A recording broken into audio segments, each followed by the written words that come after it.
Welcome to this nonprofit and voluntary sector quarterly podcast. I'm Danielle Bath, editorial assistant at Sage Publications. Today I'm speaking with Dr. Jeffrey Stinson, professor at Central Washington University, and Dr. Monica Labarge, professor at Queen's University. They recently published a research article in Nonprofit and Voluntary Sector Quarterly entitled The Role of Mental Budgeting in Philanthropic Decision-Making. Welcome, Jeff and Monica, and thank you for joining me today.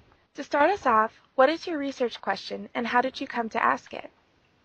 We really had three primary research questions in this study. The first was, do donors have charitable mental budgets?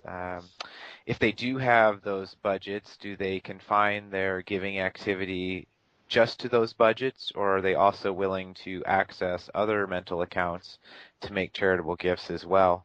And if they're accessing other budgets, what are the factors that affect the malleability of those budgets? This really emanates from a research stream that we've been conducting for over a decade now, looking at the various ways that people give. And this specific study came out of some research we were doing on donors to higher education. And in higher education, we divided those donors into donors who were giving gifts to athletic programs and donors who are giving gifts to academic programs. And in an interview study from several years ago, we were talking to groups of those donors and asking them why they gave their gifts to each of those groups. And it was really quite fascinating because if you're familiar with the literature on giving in higher education, often that's a very combative relationship between academic and athletic fundraisers.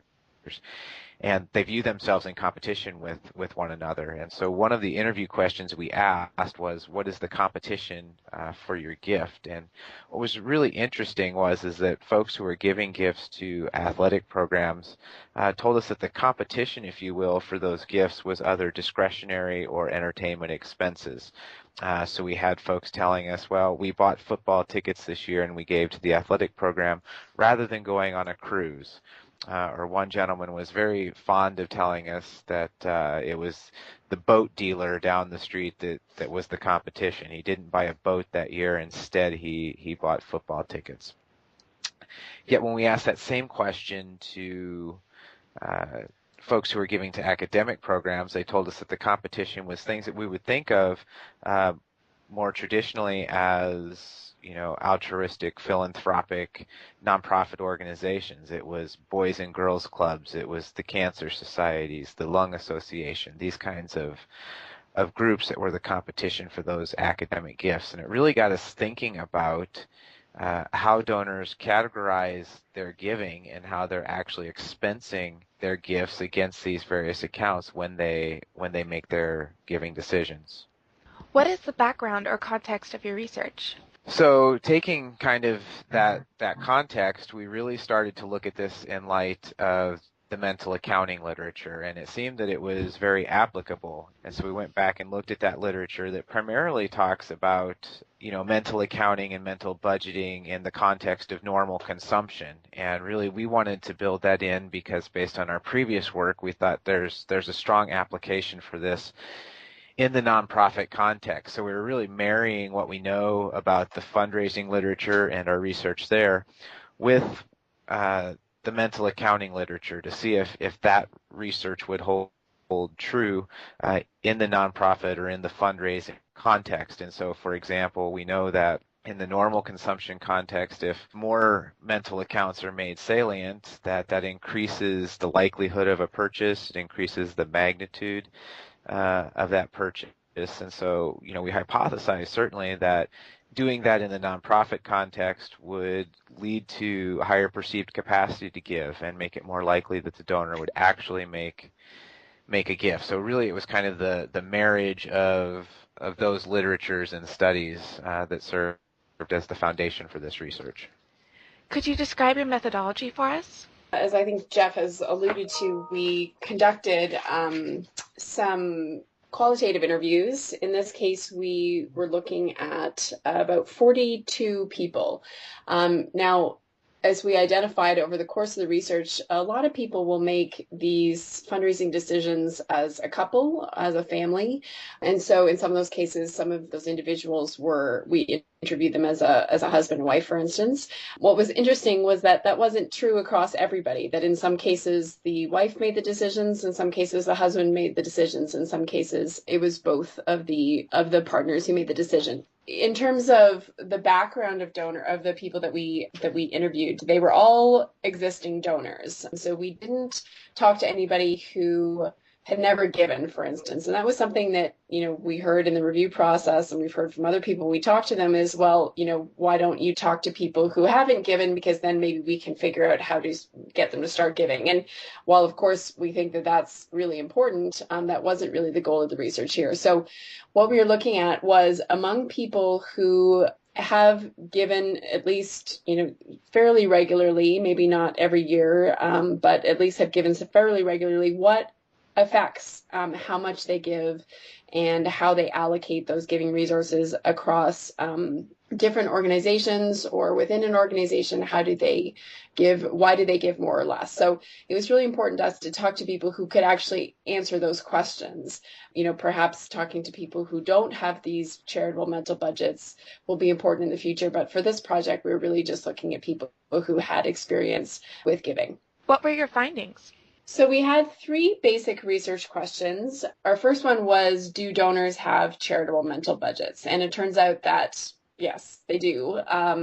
Almost everybody we identified we talked to identified that they had some sort of a budget for charitable giving. And interestingly, I think this was one of the most interesting things for me and maybe for Jeff as well, was that it seemed to work out that a lot of people gave about 10% of their income. And we didn't quiz them as to, whether that was gross income or net income or after tax or before tax, but they told us that it worked out to be about 10% of their income. And that was really interesting because that is sort of typically the amount that the church would suggest as sort of a tithe to the church, but ostensibly for charitable purposes. And we had a couple of donors who said that they were religious and that they gave to the church, and it was about 10% of their income. But we also had some other donors who explicitly said that they weren't religious and that they didn't give to the church, but it seemed to work out to be about 10% of their income.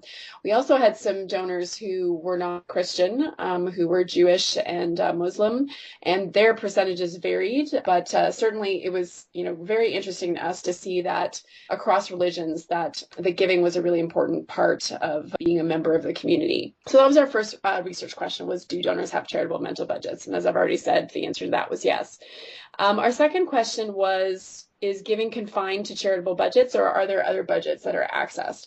And again, we found that in a lot of cases, there was more than just the charitable budget that was accessed. We had, for instance, one of my favorite quotes was from this gentleman who described to me how donations to or tickets to galas and buying tables and things like that was a business expense. He was a lawyer. And he said, no, that's a business expense. We sort of rope together enough people to fill the table, and that's not really charitable. That's just business, which it is an interesting finding in and of itself. But then literally in the next sentence, he said, there's this gala that I went to recently, and I knew the woman who was being honored. I was friends with her son. And so that was very much a charitable expense. And so it was a bit confusing in some cases to hear the same expense being described as being allocated to totally different budgets. So we did find that other budgets are accessed, and that's just one example of budgets that we found outside of charitable giving. And then our last question was, what factors affect the malleability of those charitable giving mental budgets? And we found a number of things. Interestingly, the more intrinsic the motives that people had for giving. So for instance, the more they got out of it personally, as opposed to getting some sort of a tax benefit or some sort of a business connection, the more flexible they seemed on the amount that they wanted to give. And in some cases, that was really affected by how much they thought they were going to be able to accomplish by making a gift that was perhaps larger than they had initially intended. So some of our donors spoke to the fact that it was something that was very difficult to fund. So one of our donors spoke to the idea of food insecurity for the poor. And he said, it's not really a very sexy thing to give to, and I know it's really hard to raise money for, and so it's something that I really prioritize supporting. Another couple that we spoke to, they knew that they were going to give to a hospital campaign, but they weren't sure exactly where they were going to give. And they started asking questions about what are some of the things that you have a hard time funding. And one of those things, I think, was language services for recent immigrants. So, they had gone beyond what they were initially planning to give because of what they thought they were going to be able to accomplish through that giving. And we did find that as people were more sophisticated in their relationships with fundraisers and with nonprofit organizations, and the more experience they had and sort of where they were in, if you want to call it the donor life cycle, that they were much more flexible and really driven by sort of a strategic approach to giving, as opposed to just making a gift and letting it sort of be allocated to wherever the fundraiser might like. What conclusions can we draw from this research? Oh, based on the findings that Monica explained, I think the big conclusion is that nonprofit organizations should be paying attention to and seeking to understand the mental accounts of their donors. That I think too often we probably focus on just those philanthropic budgets. And certainly I had a gentleman in my office just a couple of days ago telling me that his organization, they were so proud of themselves because they were just going to focus on these philanthropic giving, and that's great. But what we find in this research is that probably limits the organization in the amount of money that they can generate. Because while donors do have these mental budgets for philanthropy, they're also willing to expense and make gifts out of other budgets. So if we can make some of those other budgets salient to them, it may be that we're able to increase their capacity to give and ultimately get more gifts and larger gifts from those folks by understanding the fact that they maintain these accounts and they manage these accounts, and that a nonprofit organization can take advantage of understanding that flexibility and that malleability to increase their giving. So to me, that's the real big conclusion here, the real big takeaway. People do have philanthropic mental accounts. That's good news because it means that folks are willing to make these gifts. But perhaps even the more exciting news is that they don't limit their giving just to those charitable accounts, and that does give us the opportunity as fundraisers to tap into those accounts and perhaps generate additional funding. What is the future or next step for your research? Well, fortunately, given the amount of data that we have, I think I'm mentioning that we had 42 individuals who we interviewed. We still do have quite a bit of data that we didn't talk about in this article. One of the things that we're really interested in delving a little bit more into is, now that we know that some of these budgets are malleable, and we have some idea of what some of the factors are, we really want to get a little bit more into what actually drives that malleability. So what are some of the factors beyond what we identified here? And, to what extent is our budgets malleable? Are they, can we double them or triple them, or is there a restriction on that? And then what are some of the ways that we can maybe position expenses as being attached or similar to that budget, but that maybe we can go outside of that? And I think the other interesting thing we'd like to look into is, as I mentioned, that idea of sort of a donor life cycle, that how do changes within donors themselves as they become more involved with an organization, either maybe as volunteers or as board members, how does that change the way that they approach their giving? Because we did see a lot of evidence of that and didn't necessarily directly connect to our research question, but that's some of the data that we think we have and that we would like to pursue a little bit more as we move forward. Thank you, Jeff and Monica, and thank you for sharing your research with us. The role of mental budgeting in philanthropic decision-making can be found online at nvs.sagepub.com.